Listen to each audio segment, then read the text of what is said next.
আউযুবিল্লাহি মিনাশ শাইতানির রাজিম বিসমিল্লাহির রহমানির রহিম। আসসালামু আলাইকুম। Welcome to Mia's lazy blog. আজকে আমার কোরআন শরীফ এক পারা পর্যন্ত পড়তে হবে।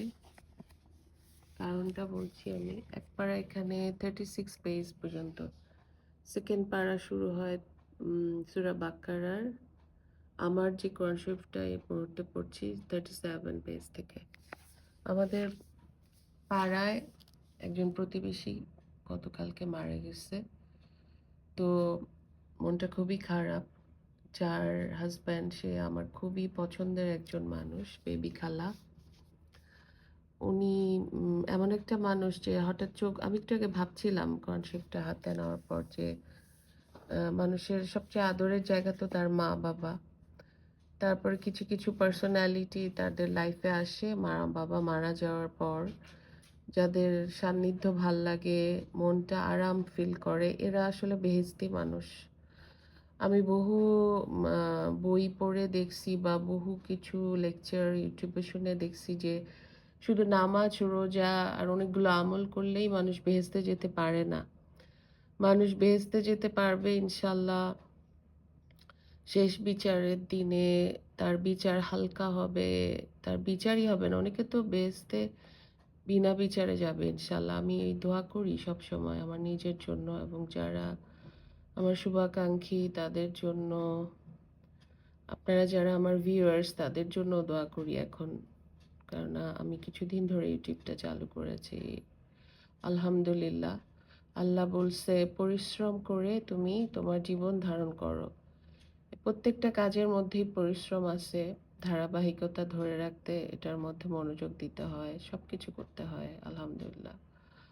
তো আমি যেটা বলছিলাম যে বেবি খালা এমন একজন মানুষ যার কথা একটু আগে ভাবছিলাম যে চোখ বন্ধ করে যদি ভাবি মনটা আরাম পায়, শান্তি পায়। যখনই দেখা হয় একটা মিষ্টি হাসি, একটা জড়ায় ধরা, একটা মিষ্টি সহানুভূতি, খুব কষ্টের কোনো কথা বললে এত সুন্দর করে আরাম করে একটা সমাধান দেয় যে মায়ের মতো মনে হয়। খুব ভালো মানুষ। ওনার হাজব্যান্ড মারা গেছে, উনিও খুব ভালো মানুষ ছিলেন। উনি শান্ত ছিলেন, নীরব ছিলেন। পাড়াতে ওনাকে আমি হয়তো দুই একবার দেখেছি, কিন্তু কোনো ঝগড়াঝাঁটি, চিল্লাচিল্লি, গালিগালাজ যেটা অনেক সময় আমাদের পরিবারের মধ্যে আমি অহরহ দেখি, এই জিনিসগুলো আমি দেখি নাই ওনার পরিবারে। মাশাল্লাহ, আলহামদুলিল্লাহ। এই জন্য আল্লাহ ওনাদেরকে অনেক ভালো রাখছে। দোয়া করি মৃত্যুর পরে কবরে যে বাজরাকি জীবন, এখানে আমাদের সবার এবং ওনার জীবনটাও ভালো হোক। গতকাল মাগরিবের পর ওনার কবর দেওয়া হয়েছে, আলহামদুলিল্লাহ। উনি নিশ্চয়ই বেহেশতের সুবাসের মধ্যে আছেন, এই দোয়া করি আল্লাহর কাছে, এই আশা করি আল্লাহর কাছে। তো ওনার জন্য আমরা সবাই মিলে কোরআন শরীফ খতম দিব। তো সবাই ভাগ করে নিল। তো আমি ফার্স্টে বললাম যে আমি এক পারাটা পড়বো। তা আমি এখন শুরু করব। এমন করে সবাই জয়েন করবে আর কি, যেমন 30 জন এক পারা করে 30 জন দিবে, অথবা 15 জন হলে 15 দুগুণ 30, 30 পারা কোরআন শরীফ। তা ওনার এই খতম শেষ হলে ওনার আত্মার মাগফিরাতের জন্য আমরা সবাই দোয়া করব এবং উনি যেন বেহেশতের সুবাসের মধ্যে থাকেন এবং উনি যেন বেহেশতে দাখিল করতে পারে নিজেকে, এই রহমত আল্লাহ দান করুক। আমার একটা ফোন আসছে, আমি আবার একটু পরে স্টার্ট করতে হবে ইউটিউবটা। 1 মিনিট। তো আমি আমার একটা জরুরি ফোন আসছিল, এই জন্য আমার ইন্টারাপ্ট হয়েছে, সরি। তো সূরা বাকারা, সূরা ফাতিহা, সূরা বাকারা 3 পারা পর্যন্ত চলে যায় শেষ হলে। তো আমি মেজার করলাম এতক্ষণ। তো আমি এখন স্টার্ট করব। আমি আপনাদের সাথে হয়তোবা 1-2 পাতা পরে স্টপ করে দিব, কিন্তু আমি আসলে এক পারা পরেই সাবমিট করব আল্লাহর কাছে যে আল্লাহ, যিনি মারা গেছেন ওনার উপর আল্লাহ তোমার রহমত এবং তোমার দয়া যেন নাজিল হয়, উনি যেন জান্নাতুল ফেরদৌসে দাখিল হয় ইনশাআল্লাহ, আমাদের রাসূল সাল্লাল্লাহু আলাইহি ওয়াসাল্লামের প্রতিবেশী হয় ইনশাআল্লাহ। ওনার কবরের জীবনে যেন উনি বেহেশতের সুবাসে থাকে, এই দোয়া রইল। আল্লাহর রহমত থেকে ইনশাআল্লাহ উনি ভালো থাকবে। উনি একজন ভালো মানুষের হাজব্যান্ড এবং উনি নিজেও একজন ভালো মানুষ ছিল। তা আমাদের পরিচিত অনেক মানুষ আছে, খুবই নামাজ পড়ছে, খুবই দোয়া করছে, খুবই আমল করছে। কোরআন শরীফ থেকে তো উঠেই না, হজ করছে, উমরা করছে। কিন্তু এত বাজে ব্যবহার করে কাছের মানুষদের সাথে, আপনজনদের সাথে, ভয়াবহ। তো তারা মানে আল্লাহ যেন হেদায়েত করে, এদের কাছের মানুষ যেহেতু, দোয়া করি। এই যে এরকম কোরআন শরীফ খতম তারা কি পাবে ভাগ্যে? মানে যে পাড়া প্রতিবেশীরা সবাই মিলে দিচ্ছি আমরা, এগুলোর জন্য ভাগ্য লাগে। ওই ভাগ্যটা কি তারা পাবে? কেন এটা কোশ্চেন আসছে? মানে যে আমি যতবার কোরআন শরীফ নিয়ে বসি, আমার মনটা একটা শান্তি ফিল করে, একটা আরাম ফিল করে যে বেবি খালা একটা ভালো মানুষ, একটা আরাম ফিল করে, একটা আদরের মানুষ। তার হাজব্যান্ডের জন্য আমরা চেষ্টা করছি এক খতম কোরআন শরীফ খতম দিতে। মানুষ তো আজকাল 200 টাকা পার হেড করে 5 জন ছোট ছোট মাদ্রাসার হুজুর এনে বা 500 টাকা দিয়ে বা 1000 টাকা দিয়ে খতম দিয়ে দেয়। কিন্তু নিজেরা, আত্মীয়রা, পাড়া প্রতিবেশী মিলে খতম দেওয়ার যে মর্তবা, এটা তো আসলে প্রাইসলেস। এটা তো দাম দিয়ে কেনা যায় না। এজন্য আমাদের সবার উচিত আপন মানুষদের সাথে ভালো ব্যবহার করা, বয়সের সাথে সাথে বিনয়ী হয়ে যাওয়া, নরম হয়ে যাওয়া।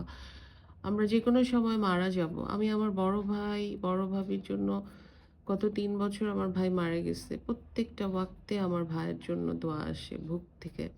ওর বাচ্চাদের জন্য দোয়া করি যাতে ওরা নিরাপদ ও সুস্থ থাকে। কারণ ওদের তো দোয়া করার আমরাই আছি এখন। তো কেন আসে? আমার ভাইটা অনেক বিনয়ী ছিল, এক্সেলেন্ট একটা শান্ত মানুষ ছিল, মাশাল্লাহ। আমার মন থেকে দোয়া আসে আমার বড় ভাইয়ের জন্য, কারণ সে বিনয়ী একটা মানুষ ছিল। তো এরকম বেবি খালার হাজব্যান্ডের জন্য মন থেকে দোয়া আসতেছে। কোরআন শরীফটা নিয়ে বসছি। তো আমি শুরু করি। আমি অনেকক্ষণ এসব বললাম, ব্লগ অনেক বড় হয়ে যায়। আমি হয়তো 2 পাতা পড়ে স্টপ করে দিব, কিন্তু আমি আসলে আজকে একবারেই শেষ করব ইনশাল্লাহ। এবং সবাই ওনার জন্য দোয়া করবেন। যিনি মারা গেছেন আপনারা চিনেন না, কেউ হয়তো চিনেন যারা ব্লগ দেখছেন। আমাদের পাড়ায় বেবি খালা, ওনার হাজবেন্ড, ওনার নাম এক্স্যাক্টলি আমি এখন বলতে পারছি না। কালকে শুনেছিলাম ওনার ছেলেদের কাছে, 2 ছেলে 1 মেয়ে রেখে গেছেন। সবাই খুব ভালো, মাশাল্লাহ, আলহামদুলিল্লাহ। বিসমিল্লাহির রহমানির রহিম।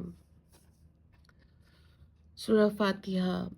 আলহামদুলিল্লাহি রাব্বিল আলামিন, আর রহমানির রহিম, মালিকি ইয়াউমিদ্দিন, ইয়াকা না'বুদু ওয়া ইয়াকা নাস্তাইন, ইহদিনাস সিরাতাল মুস্তাকিম, সিরাতাল লাযিনা আন'আমতা আলাইহিম, গায়রিল মাগদুবি আলাইহিম ওয়ালাদ-দাল্লিন।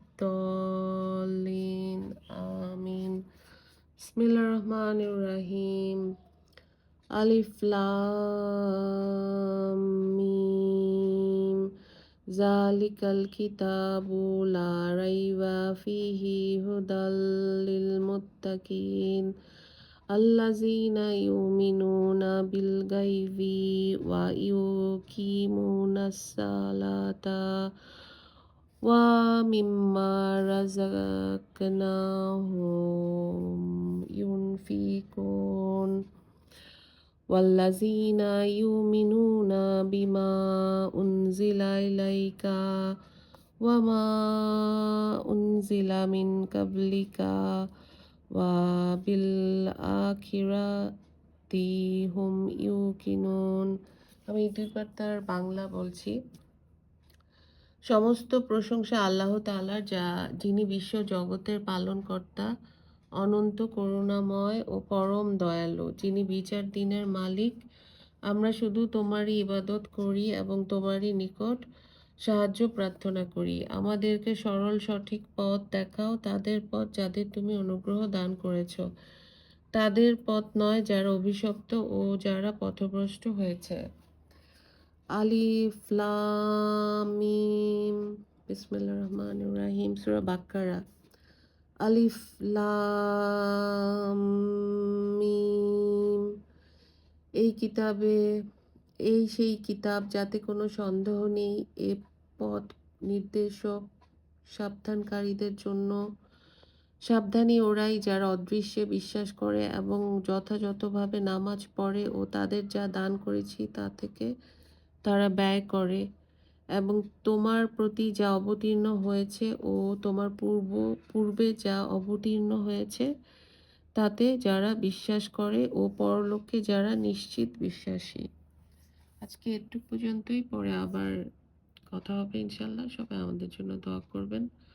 আল্লাহ যেন আমাদের বেহেশতের যাওয়ার রহমত দান করেন ইনশাল্লাহ, আমিন।